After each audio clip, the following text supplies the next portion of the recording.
Bien, ¿cómo andan? Buenas tardes, buenas noches.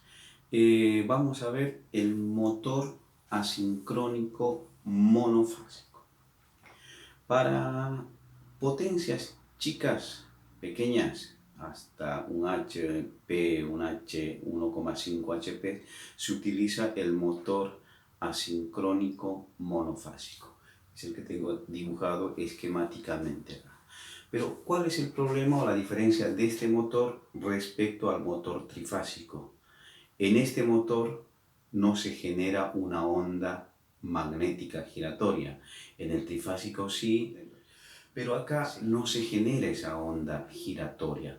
En realidad lo que se genera es una onda, un campo magnético pulsante que hace vibrar el rotor del motor.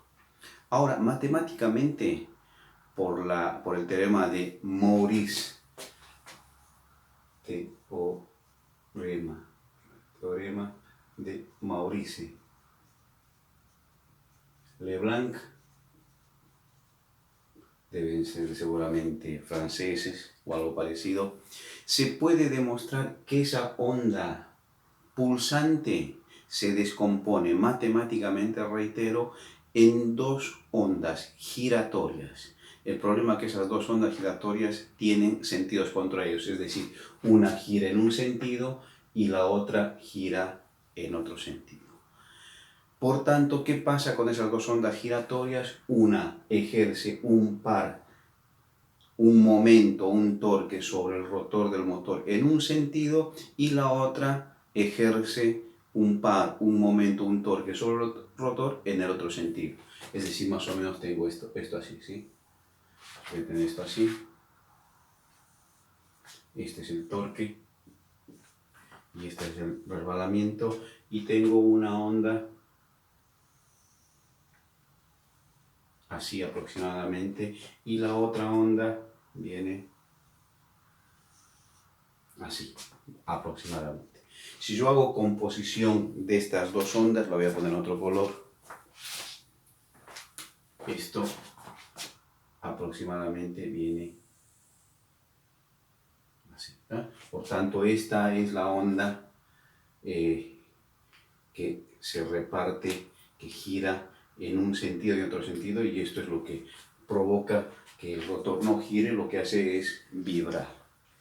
Ahora, ¿cómo puedo hacer o cómo se puede hacer para que el rotor pueda girar? Bueno, la mejor manera y la única es desbalancear estos dos campos magnéticos giratorios, o por uno o por otro, a través de algún medio. Si yo hago y al eje, cuando hago esta conexión, le doy tensión y le doy un esfuerzo suficiente para desbalancear estas dos ondas, el rotor va a empezar a girar en cualquiera de los dos sentidos en función de hacia dónde haga el esfuerzo adicional. Por tanto, la misión es ahora ver cómo eléctricamente podemos hacer eso. ¿Ah? Bien. Acá dibujé una tentativa para ver si de esta manera puedo desbalancear los dos campos giratorios en sentido contrario. ¿Qué es lo que hice? Fue adicionar dos polos a los polos ya existentes. ¿Para qué? Para que hacer circular una corriente IA por el primer par de polos y una corriente I sub B por el segundo par de polos, obviamente cada uno con una tensión U sub A y U sub B. Pero ¿qué características tienen que tener estas corrientes?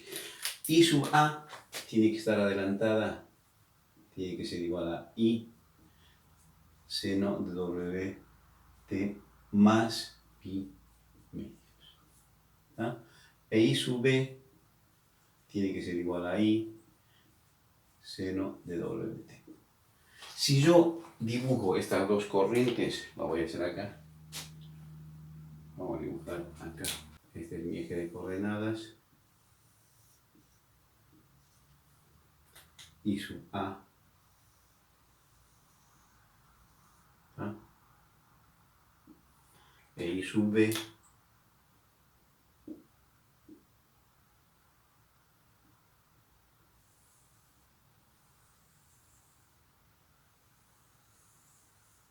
¿Listo? Bueno, y su A es esta, que está adelantada 90 grados, e I sub B es esta. Bueno, ¿cómo voy a hacer entonces a ver si de esta manera yo puedo hacer que se desbalanceen los dos campos magnéticos giratorios de manera que empiece a girar el rotor? Es decir, lo que yo tengo que hacer es crear un campo magnético giratorio a través de este artilugio, es decir, adicionando dos campos, mejor dicho, dos polos magnéticos. Ahora voy a dibujar un par de rotores acá para ver si con esto podemos ver si empieza a girar el rotor. Bien, acá yo dibujé una serie de circulitos que van a representar el rotor, y acá las bobinas estas, ¿sí? En rojo y en negro las otras dos bobinas que están dispuestas, y yo puse a 90 grados una respecto a las bobinas principales, ¿sí? Habíamos dibujado las dos ondas de manera de lograr que la corriente I sub A esté adelantada respecto a la corriente I sub B 90 grados. Estos son I medios. ¿No? Es esto, esa es la diferencia. De algún modo lo tenemos que hacer, pero vamos a intentar si haciendo esto el rotor empieza a girar. Y por otro lado, yo dibujé acá el campo magnético de norte a sur que hay entre estas dos bobinas, y el campo magnético que hay en norte y sur en las dos bobinas de los polos azules. Bueno, vamos a analizar el punto cero, por eso le puse punto cero acá, A, B, C y D, que se refiere al estado de las corrientes en 0, A, B, C, D y F. Ustedes pueden seguir analizando hasta el infinito si quieren, pero vamos a hacer estos 5 a ver si logramos que el rotor con esta situación empieza a girar. ¿Qué pasa en el punto cero? En el punto cero yo tengo la corriente I sub A máxima, pero la corriente I sub B cero, ¿sí? Por tanto, si la corriente I sub A es máxima, yo voy a tener este campo magnético. Lo voy a dibujar acá. Acá en cero, ¿no? Tengo este campo magnético. En ese sentido. Y el campo magnético debido a la corriente I sub B es cero.